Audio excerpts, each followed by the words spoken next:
Nights like these are the loudest. Not because of sound, but because of what creeps in when the world goes still.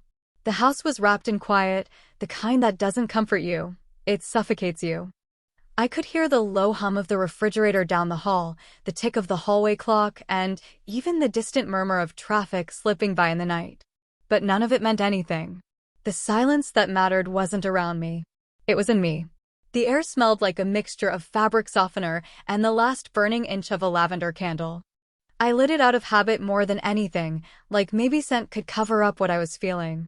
My daughter was asleep in her room, probably face down in her textbooks again. My son, headphones in, dead to the world. Or so I thought. My husband was, where was he this time? Atlanta? Maybe Dallas? The cities blur now. He travels so much, it's like he's become a ghost that checks in once a week with a photo of an airport beer and a quick love you. His flight was delayed again. I didn't even check the time anymore. Didn't matter. He'd come home eventually. And when he did, it would be the usual, a distracted kiss, a suitcase in the hallway, and hours of him staring at a screen while I stared at him. I wasn't sad. Sadness would be a luxury, at least sadness feels something. What I felt was more like erasure. Like I was a shadow that just moved through the house, folding clothes, organizing dinner plans, remembering birthdays no one else did. I was useful, but I wasn't seen. I'd walk past mirrors and barely glance. What was the point? I already knew the woman in the reflection. Tired eyes, faded t-shirt, ponytail hanging on for dear life. Once upon a time, I was a flame. Now I was a flicker. I wasn't always like this. I wasn't always a ghost walking through a routine. There was a time when I used to laugh until I cried, dance in public without caring who stared, and kiss like the world was ending. I used to wear red lipstick on a Wednesday afternoon just because. Now, I'm lucky if I remember to take the chicken out of the freezer. The other night, I found an old photo buried in a drawer. Me at 24. Bright eyes. Toned arms. A sunburn from some beach trip I barely remember now. But the smile on my face. God, that smile. That was a woman who thought she was becoming something. Someone. Now? Now I'm a checklist in human form. Wake up. Pack lunches. Do laundry. Smile at PTA meetings. Pretend I care. Pretend I don't notice my husband doesn't really look at me anymore. He doesn't mean to, I know that. He works hard. He's tired. And honestly, I think he still loves me. Just, safely. Like you love an old chair that creaks too much, but still holds your weight. That night, I just wanted to feel something. It started like any other night, dishes drying in the rack, kids tucked away behind closed doors, and that hollow stretch of silence before midnight. My husband texted hours earlier about something about being stuck overnight again, flight delays, and bad weather. I didn't even respond. What was the point? I poured myself a glass of wine. Not because I needed it, but because I deserved it. That's what I told myself, anyway. I let it swirl in the glass, watching the way the light hit it like some kind of poetry. I was alone. Again. The kind of alone that doesn't feel quiet, it feels loud. It scrapes at your insides. So I climbed into bed, pulled the covers around me, and reached for my phone. It wasn't supposed to be anything.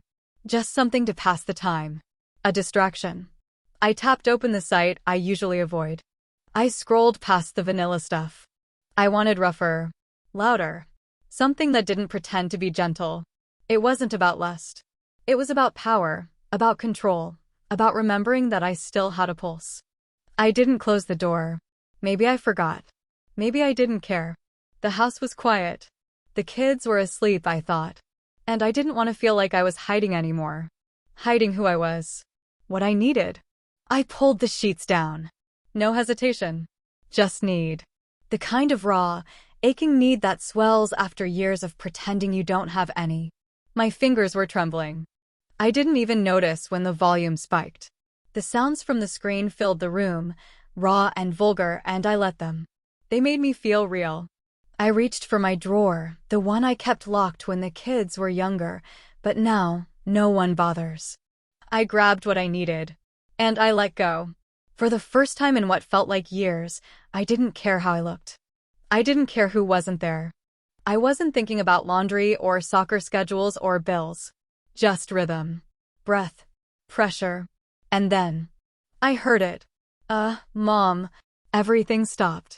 My body locked up. My chest burned. The screen kept blaring, unforgiving, moaning, and crashing while my mind just split. I whipped the covers over me, eyes wide, heart thundering. My son stood in the doorway. I couldn't even process it. I couldn't breathe. His eyes were full of something I still can't name, not just shock. Not disgust, either. Just stunned confusion. A stillness. And God help me, there was something else there. Something I didn't want to see. I said the only thing I could. I'm sorry. He didn't respond. He smiled, then turned and walked away. No questions. No anger. No scream. Just silence. And that silence was worse than anything he could have said. Because it meant I'd broken something. Crossed a line I can never uncross. But the worst part? I didn't stop. I kept going. And I came harder than I have in years. And in that moment, I didn't feel powerful. I didn't feel alive. I felt monstrous. He didn't yell. Didn't freak out. Just looked at me. I've replayed that moment in my head 1,000 times, like a horror scene on a loop that refuses to fade. The way the light from the hallway spilled into the room. The way his shadow stretched long across the floor. The way his eyes met mine and just stayed. He didn't cover his face. Didn't back away like I expected. There was no gasp, no shouting. Just stillness. Confusion. And then, something worse. He smiled. Not a real smile. Not the kind he used to flash when he was proud of a drawing or when he nailed a free throw in the driveway. This was different. It was soft. Distant. Empty. Like he didn't even know how to react, so his face just did something to fill the silence. And then he left. Without a word. The porn was still blaring when he closed the door behind him. I fumbled for the phone, my hands shaking, trying to pause it, mute it, make it disappear. But it was too late. The damage was already done. It had already been done the moment I forgot I wasn't alone in the world. I sat there under the sheets, drenched in something colder than shame. It wasn't just embarrassment. It was exposure. The worst kind. The kind you don't come back from. The house was still silent. But now it felt charged, like it was watching me, holding its breath, waiting to see what I'd do next. I couldn't move. I didn't cry. I didn't scream. I just stared at the ceiling, heart thudding, mind spinning. A war inside me. Part of me wanted to run into his room, fall to my knees, and beg him to unsee it. To pretend none of it happened. To tell me I was still his mom. That nothing had changed. But I didn't. Because I wasn't sure that was true. And here's the truth no one wants to admit. The silence that follows something unforgivable is worse than any punishment. At least anger has sound. At least yelling gives you something to respond to. But silence? Silence is a mirror. It forces you to sit with yourself, and if you don't like what you see, it's hell. The next morning, I woke up before anyone else. I sat at the kitchen table staring at a cereal box for 30 minutes, pretending I was just tired, pretending I had control. He walked into the room. I looked up. He didn't. Not a glance. Not a word. He poured himself a bowl of cereal, sat down, and scrolled through his phone like I wasn't even there. And somehow, that hurt more than any confrontation could have. We haven't talked about it since. But it's there. Between us. A fracture no one wants to touch. And every time I pass him in the hallway, every time I hear the floor creak outside my bedroom, I wonder if he remembers that night the way I do. Or if he's trying like me, to forget something that cannot be undone. But I see it in his eyes. That look. The one that says, "You're not who I thought you were." And I don't know if I'll ever earn back who I used to be in his mind. Or if that woman is already gone. The next morning, I couldn't even look at him. And he wouldn't look at me. You ever sit across from someone and feel like the air between you has teeth? That's what breakfast was like the next day. My daughter was chirping about something, an upcoming class presentation, maybe, and I kept nodding, pretending to hear her. But all I could focus on was the boy to my left, the one who used to call me Mommy in a voice that melted me. He sat there, spoon in hand, cereal going soggy, and I swear he didn't blink once. Didn't speak. Didn't see me. Or maybe he saw too much. Maybe that was the problem. And I couldn't breathe. Because I knew this wasn't going away. This wasn't a phase or a misunderstanding or something we could laugh off in 5 years. This was permanent. This was rot. And it was spreading. Should I say something? Should I apologize? The questions echoed louder than the scrape of metal on ceramic. I played out the conversation 100 times in my head, what I'd say, how I'd say it, the look in his eyes when he forgave me. But every version ended the same way, with him walking away. And so I said nothing. Silence became our agreement. Our unspoken contract. I wouldn't bring it up, and he wouldn't acknowledge it. We would pretend. For everyone else. For his sister. For his father. We'd keep the illusion intact. But the pretending, it costs you. It cost me my appetite. My sleep. My reflection. I started avoiding mirrors altogether. I couldn't bear to see the woman who let that happen, who kept going even after she knew her world had just cracked in two. He's still my son, I whispered to myself one night. That hasn't changed. But it had. And not in the dramatic, movie scene way. Not in slamming doors and shouting matches. In something smaller. Colder. He no longer lingered in the kitchen after school. He stopped asking me to review his essays. He didn't even call out good night anymore. He just faded. And me? I started watching him like a stranger in my own home.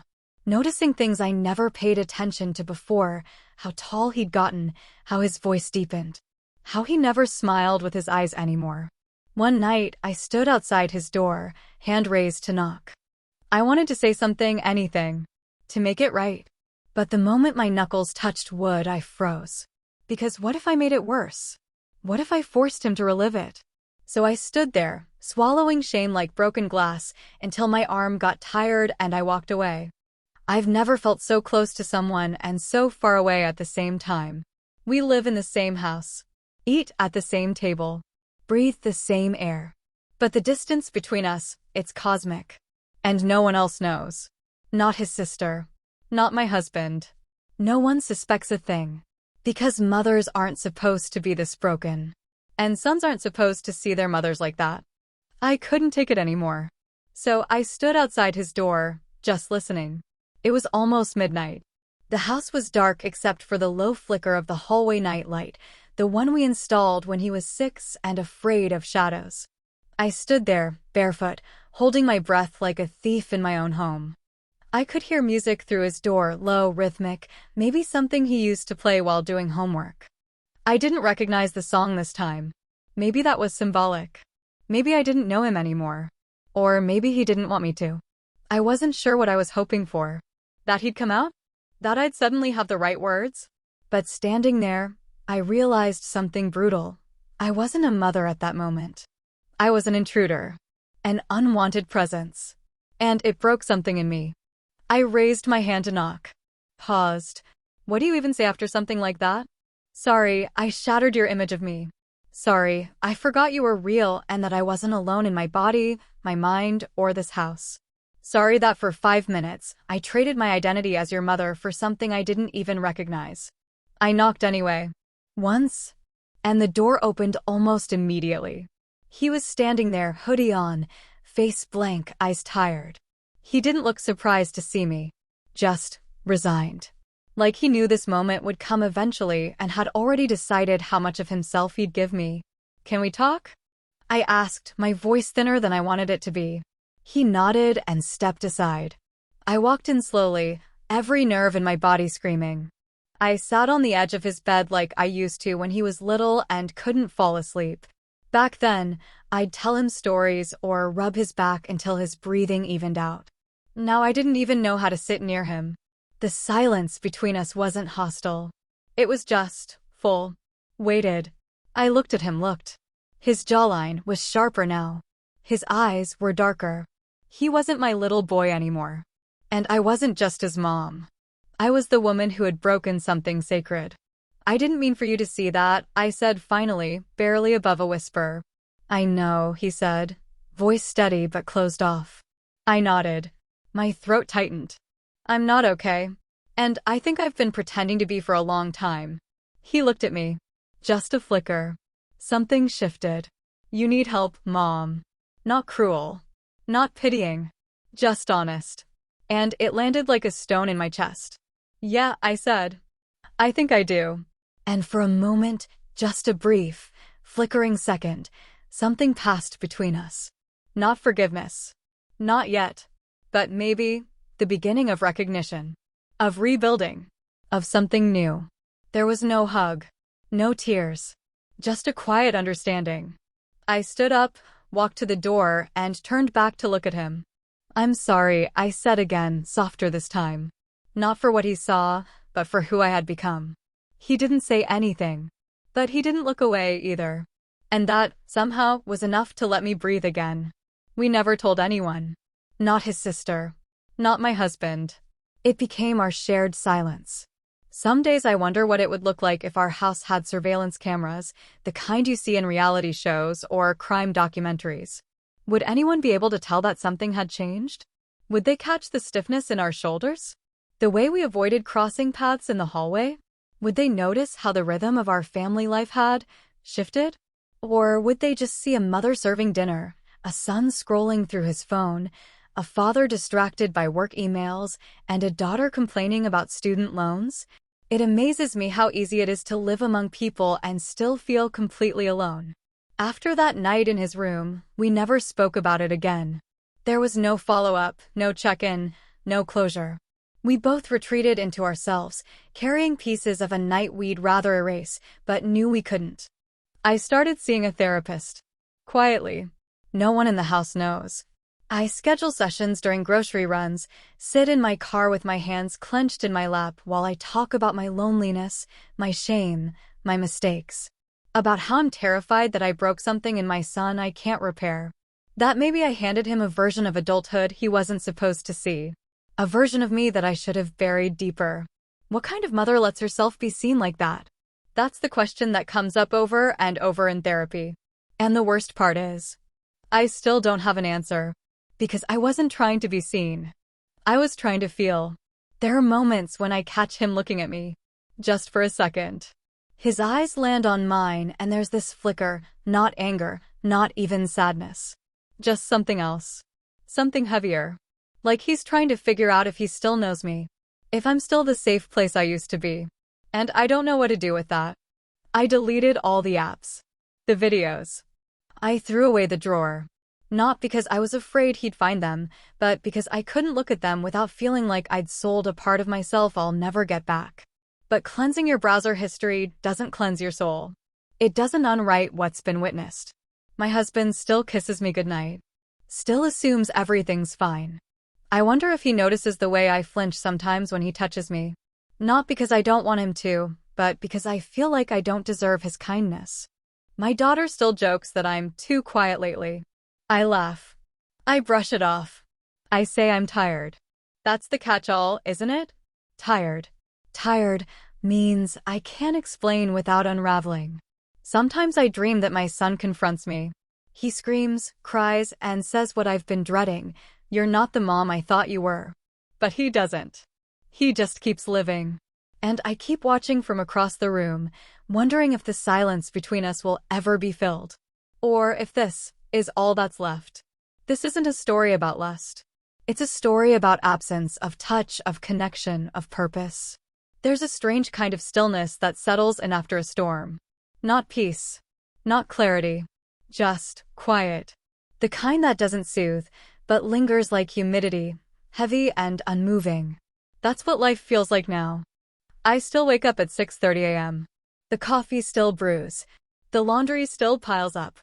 I still ask my daughter about her day and remind my husband about his cholesterol. On the outside, everything looks the same. But on the inside, there's a fracture that hasn't healed.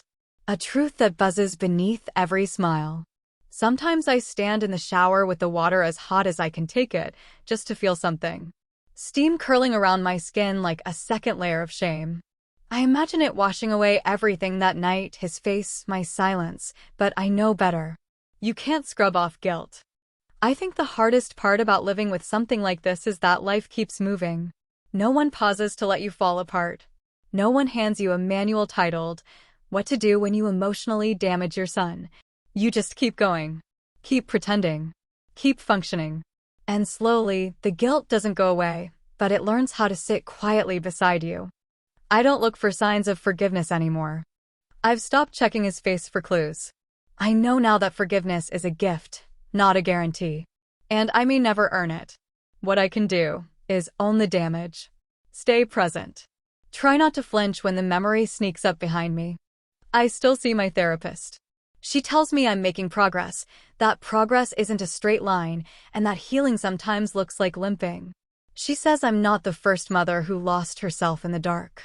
That doesn't make it okay, but it reminds me I'm not a monster. Just a woman.